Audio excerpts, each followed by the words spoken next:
आप सबका bright side NEET में स्वागत है। आप ये पढ़ने से पहले आप इस चैनल को पहले सब्सक्राइब करिए, लाइक करिए, वीडियोस को शेयर करिए ज़्यादा से ज़्यादा लोगों तक, क्योंकि मैं अब जो आगे हम बढ़ रहे हैं, अब हम बढ़ रहे हैं एडवांस लेवल पर। क्योंकि अभी हमने सॉलिड स्टेट पढ़ा था, बहुत शानदार ट्रिक्स दी थी मैंने। क्या दी थी? शानदार ट्रिक्स। तो देखिए उन सभी वीडियो में पहले सबसे ज़्यादा लाइक, क्योंकि सबसे पहली ट्रिक मैंने उसमें दी थी आपको, ठीक है। और उसके बाद आपको फिर हमने सॉल्यूशन स्टार्ट करा। सॉल्यूशन स्टार्ट करने के बाद देखिए अब जो अपना टॉपिक आएगा वो स्टार्ट करेंगे, ठीक है। तो हमने सॉल्यूशन में पिछली बार कहाँ तक पढ़े थे? एलिवेशन इन बॉइलिंग पॉइंट तक पढ़ लिया था, ठीक है। आज हमको क्या पढ़ना है? अपने टॉपिक थंबनेल में तो देख ही लिया होगा, डिप्रेशन इन फ्रीजिंग पॉइंट। हमें क्या पढ़ना है? डिप्रेशन इन फ्रीजिंग पॉइंट पढ़ना है। फ्रीजिंग पॉइंट में कितना डिप्रेशन आ रहा है, डिप्रेशन मतलब कितना लुढ़काव, मतलब कितना ढलान, मतलब जो भी कह सको आप, वो आ रहा है, ठीक है। अब फ्रीजिंग पॉइंट को हम कैसे पढ़ सकते हैं? एक ऐसा टेम्परेचर, क्या चीज? एक ऐसा टेम्परेचर जो उसकी लिक्विड स्टेज का जो टेम्परेचर है, वो ये सॉलिड, मान लो कोई चीज सॉलिड है और मेरे पास कोई लिक्विड कोई चीज है नहीं, अभी कोई लिक्विड सब्सटेंस है, उसका जो टेम्परेचर इस सॉलिड के टेम्परेचर के जब बराबर आ जाए, कौन सा? वेपर प्रेशर, टेम्परेचर नहीं, सॉरी वेपर। एक ऐसा टेम्परेचर, ध्यान से सुनिए, such temperature at which the vapour pressure of that liquid, जो मेरे हाथ में लिक्विड है, मान लीजिए सपोज दैट लिक्विड, वो इस सॉलिड के वेपर प्रेशर के बराबर, ये यहाँ है, अगर इसके बराबर आ जाए तो उस स्टेज को हम कहेंगे फ्रीजिंग पॉइंट। वो टेम्परेचर हमारा फ्रीजिंग पॉइंट कहलाएगा, ठीक है। अब वेपर प्रेशर, ये वीपी है ना, वेपर प्रेशर है, वीपी मतलब बॉइलिंग प्रेशर, बॉइलिंग पॉइंट, ये फ्रीजिंग पॉइंट। डीएफपी मतलब डिप्रेशन इन फ्रीजिंग पॉइंट, ये शॉर्ट फॉर्म में लिखा चलेगा ना आप लोगों को? Okay, very good. तो vapour pressure is inversely proportional to boiling point, ये हमने अपने प्रीवियस लेक्चर में पढ़ लिया था।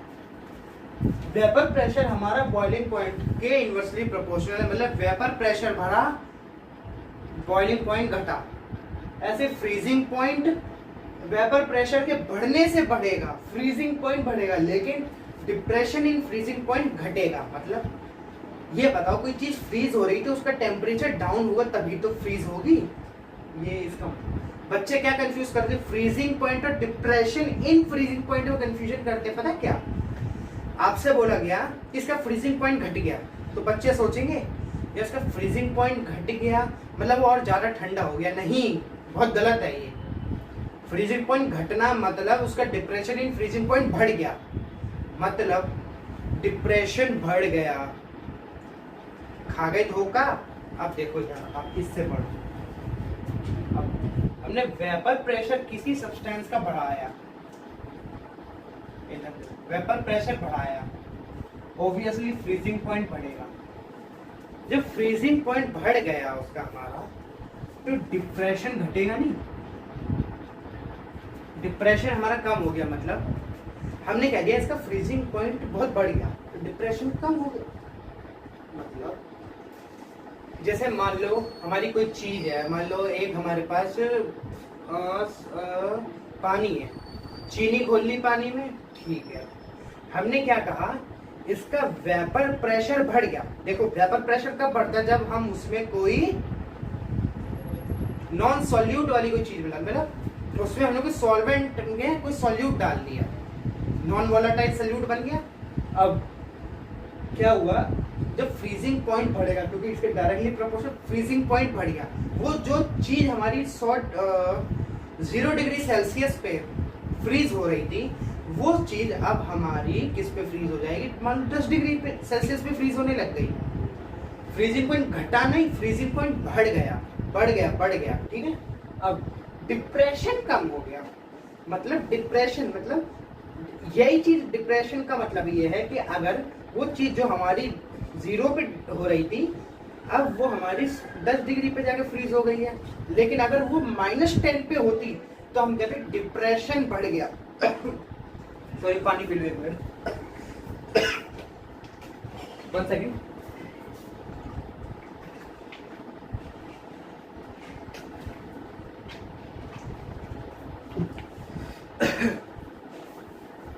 तो मतलब डिप्रेशन, उसका जो फ्रीजिंग पॉइंट हम कहा थे, फ्रीजिंग पॉइंट बढ़ा। मान लो, हाँ चलो पानी मिल गया, अच्छा एग्जाम्पल, ये पानी मान लो 0 डिग्री सेल्सियस पे जम गया, अभी तो नॉर्मल है। अब हमने इसमें कोई सोल्यूट डाल दिया, नॉन वोलेटाइल सोल्यूट बन गया। अब ये पानी जो 0 डिग्री पे जम रहा था, मान लो अब ये जमने लग गया हमारा -10 डिग्री पे, तो इसका जो फ्रीजिंग पॉइंट है ना, क्या चीज, इसका जो फ्री, 1 सेकेंड,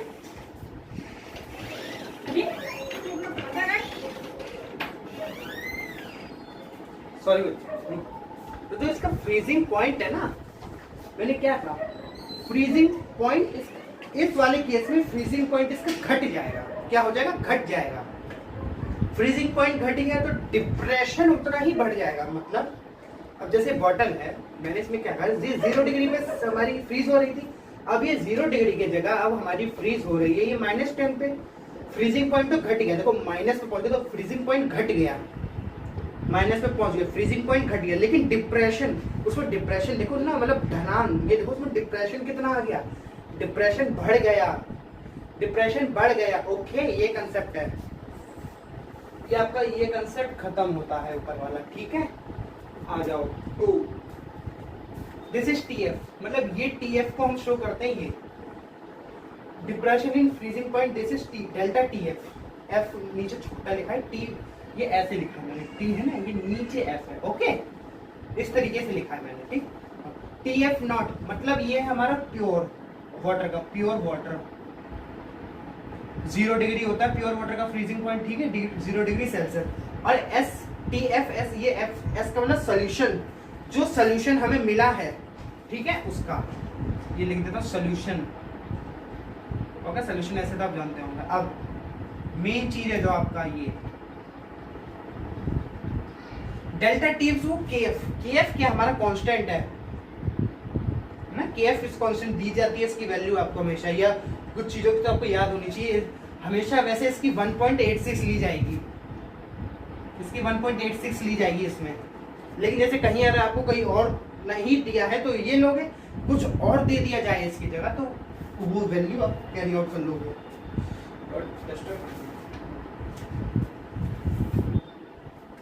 ओके,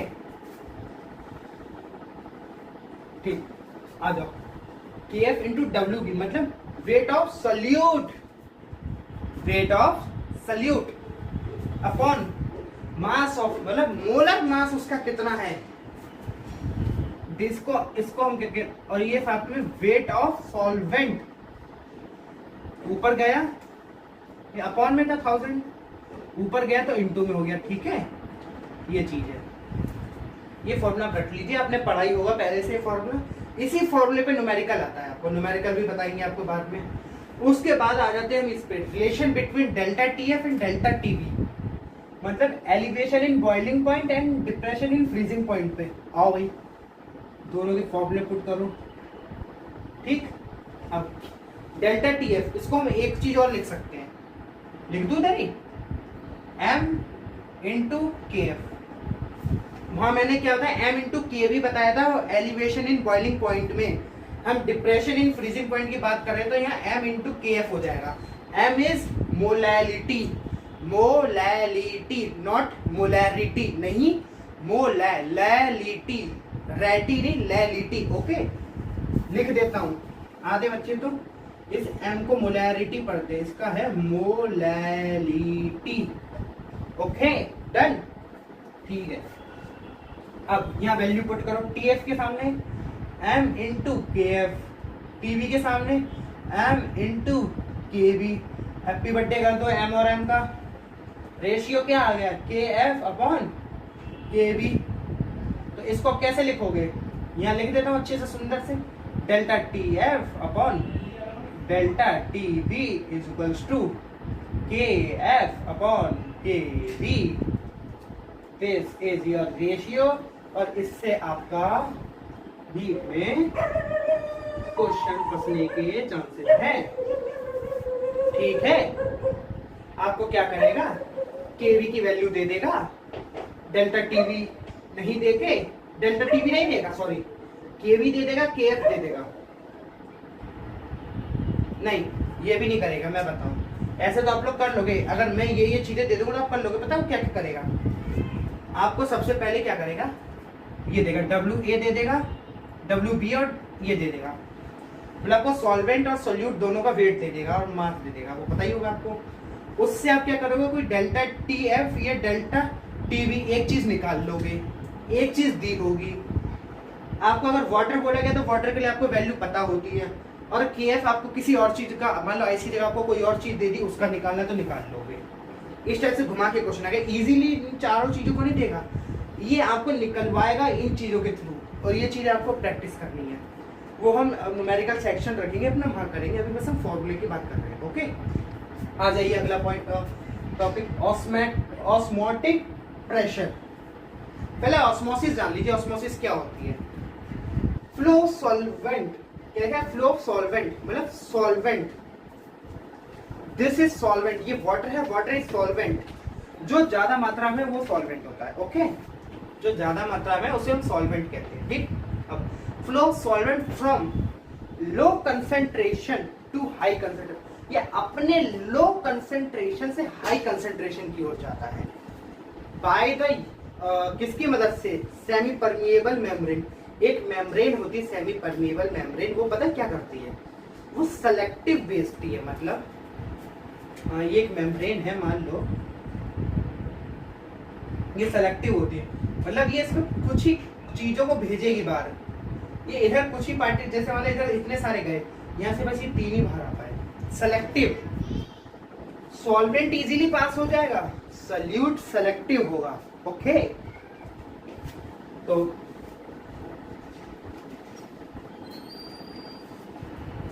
हाँ, अब ये आपका क्वेश्चन देखो, जीके टाइप या नॉलेज में आप रख लीजिए, कई बार पूछ लिया जाता है। फर्स्ट सेमी परमिएबल मेम्ब्रेन, देखो शॉर्ट में लिखा है semi permeable membrane, SPM dot लगा, एसपीएम। इन लैब में जो बनी थी, इनको बनाया था वो साहब थे एम ट्रॉब नाम के एक साहब थे, इन्होंने इसको इन्वेंट किया था, किसमें, लेबोरेटरी में। कॉपर फेरोसाइनेट ये थी। ओके, खुश, ठीक है। अब हम ऑस्मोटिक प्रेशर क्या होता है, ये तो बताया नहीं मैंने, वो ऐसा प्रेशर जो ऑस्मोसिस को रोके, किसको रोके, ऑस्मोसिस को रोके, उसको धकेले। उस भाई ऑस्मोसिस हो रही है लो कंसंट्रेशन से हाई कंसंट्रेशन, मैं उसको धकेल रहा हूं, तो मैं क्या लगा रहा हूं, ऑस्मोटिक प्रेशर लगा रहा हूं। ठीक है, मैं ऑस्मोटिक प्रेशर लगा रहा हूं, डन, ये चीज है ऑस्मोटिक प्रेशर।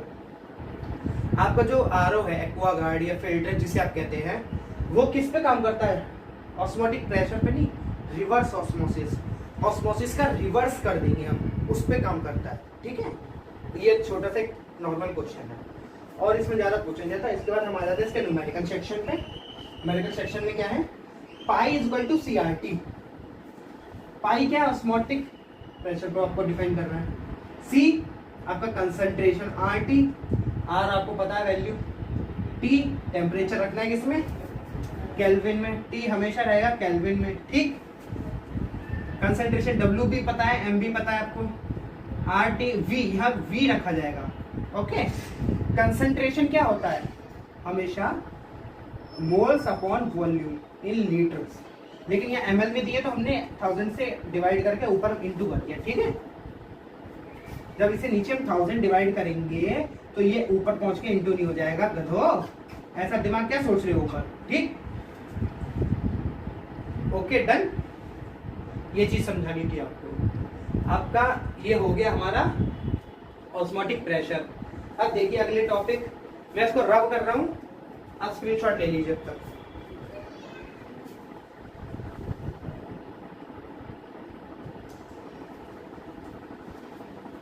तो बच्चों, आपने स्क्रीनशॉट ले लिया था पहले वाले का, अब आ जाते हैं अपने आगे वाले पार्ट पे।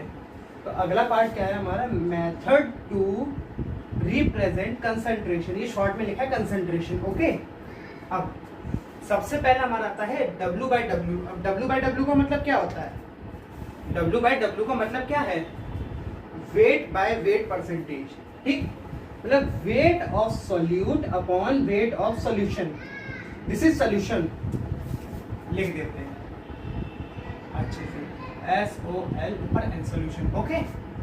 वेट ऑफ सॉल्यूट, सॉल्यूट भी नहीं दिख रहा होगा आपको, this is solute,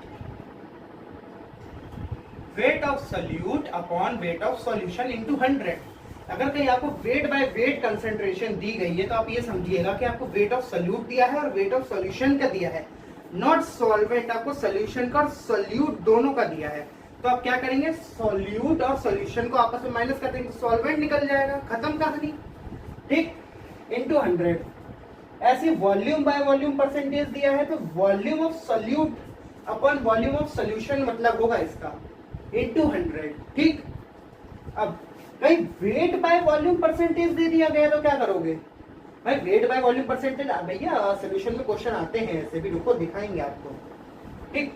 weight of solute, solute का वेट देखो, जो ऊपर वाला जो पहला वर्ड है ना, इसका हमेशा सॉल्यूट रहेगा, बाद वाले का सॉल्यूशन, इसको साफ लिख दूं, शो नहीं हो रहा होगा उसमें, volume of solution, okay, volume of solution into 100, ये कहानी खत्म।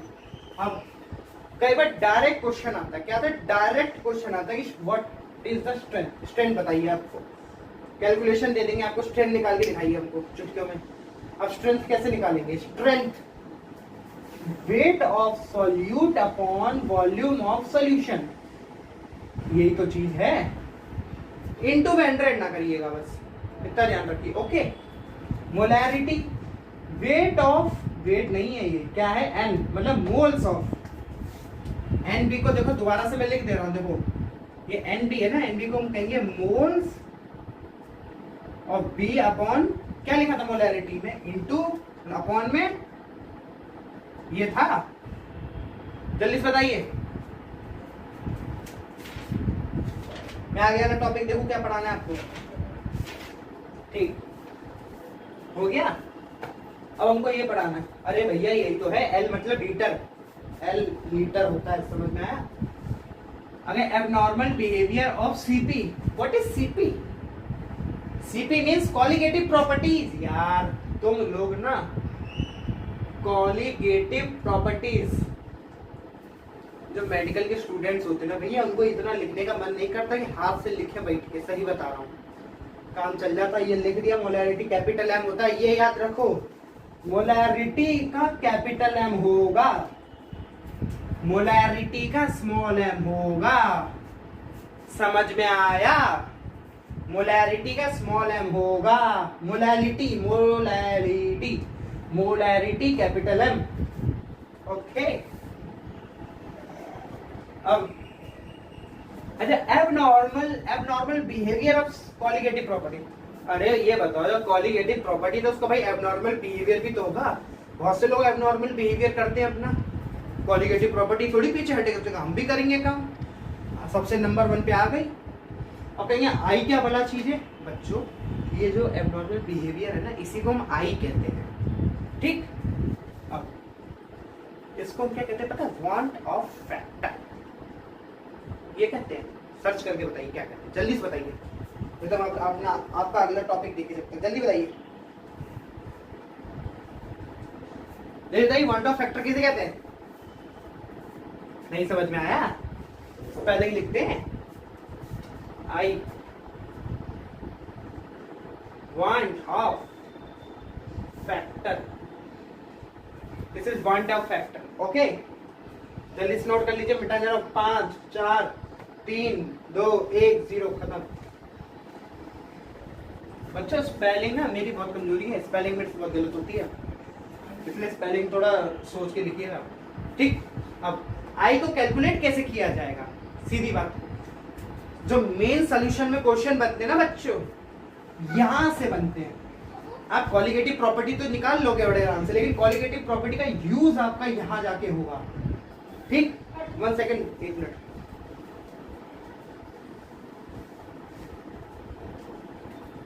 बच्चों 8 मिनट और है, 1 सेकेंड रुकिए, मेरी वीडियो फोन में पता नहीं क्या गड़बड़ हो गई है, 28 मिनट तक ही वीडियो बन पाती है, उससे बाद ज़्यादा नहीं बनती। जल्दी से इसे ख़त्म करते हैं, ठीक। हाँ, इसका है आई का जो पहला फॉर्मूला है, calculated molecular mass upon observed molecular mass. मतलब जो हमने कैलकुलेट किया है मॉलिक्यूलर मास अपॉन में जो हमारा मॉलिक्यूलर मास है वो, अगर मॉलिक्यूलर मास की बात चलिए तो तब हम इसको ऐसे कर लेंगे इस फॉर्मूले से, या ऑब्जर्व्ड कॉलिगेटिव प्रॉपर्टी, मतलब अगर डेल्टा टी एफ है, हमने एलिवेशन इन टी एफ का क्या होता है, डिप्रेशन इन फ्रीजिंग पॉइंट, और ऑब्जर्व वाला है और कैलकुलेटेड दोनों निकाल लिया और इससे हम आई निकाल लेंगे, या number of particle after dissociation और या एसोसिएशन, शॉर्ट में लिखा है, ये दिख नहीं रहा होगा तो दोबारा लिख देता हूँ, डिसोसिएशन और एसोसिएशन, ओके। अपॉन में एनपी लिखा है ना, शॉर्ट में ये एनपी है, ठीक। Number of particle before dissociation, ऊपर आफ्टर, नीचे बिफोर, ठीक। जल्दी से फॉर्मूला देख लो, जितने भी फॉर्मूले हैं ना सब में डेल्टा टीवी है, डेल्टा टी एफ, ये delta TV, delta T F, सब में आई से इंटू कर दो, के भी एम है इधर, के एफ एम है इधर, क्या एक्स, मतलब ये क्या था, मोल फ्रैक्शन, ये आई इंटू, सब में आई से इंटू कर दो, बस। ये हमारा एब्नॉर्मल बिहेवियर खत्म। अब अगली क्लास में हम लोग क्या करने वाले हैं, सोल्यूशन की, आपको मैं बताऊंगा एसोसिएशन, डिसोसिएशन के, और अगला टॉपिक और देखो।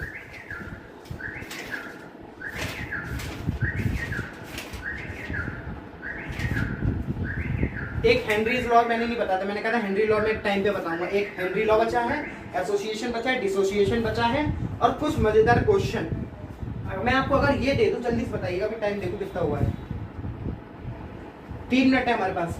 हमारे पास 0.1 एम, मतलब एम मतलब समझिए कंसंट्रेशन, 0.2, 0.1, अगर हम पे ये NaCl दिया है, ये BaSO4 दिया है, ये ग्लूकोज दिया है, मैं आपसे पूछूं जल्दी से बताइए मेरे को, इनमें से सबसे ज्यादा फ्रीजिंग पॉइंट किसका होगा, ये सबसे ज्यादा बॉइलिंग पॉइंट किसका होगा, जल्दी से बताइए, बताने का दम है? अगर ये आप बता लेगा किसमें सबसे ज्यादा फ्रीजिंग पॉइंट होगा या सबसे ज्यादा डिप्रेशन, मैं सारी क्वालिटेटिव प्रॉपर्टीज में लगवाऊंगा इस टाइप के क्वेश्चन में। अगली वीडियो आप ध्यान से देखिएगा, जैसे ये वीडियो खत्म होगी एक दिन छोड़ के इसी के अगला पार्ट आएगा, बहुत शानदार ट्रिक उसमें बताऊंगा, बहुत ही शानदार ट्रिक, ध्यान से देखिएगा, ओके। चलिए हम आपसे अब विदा लेते हैं, विदा लेने का समय आ गया, हमारा टाइम पूरा हो रहा है। अब कोशिश करूंगा मैं 20 से 25 मिनट की ही वीडियो बनाऊं, ओके। बाय, सब्सक्राइब करिए चैनल को, लाइक करिए, शेयर करिए, खूब फैलाइए।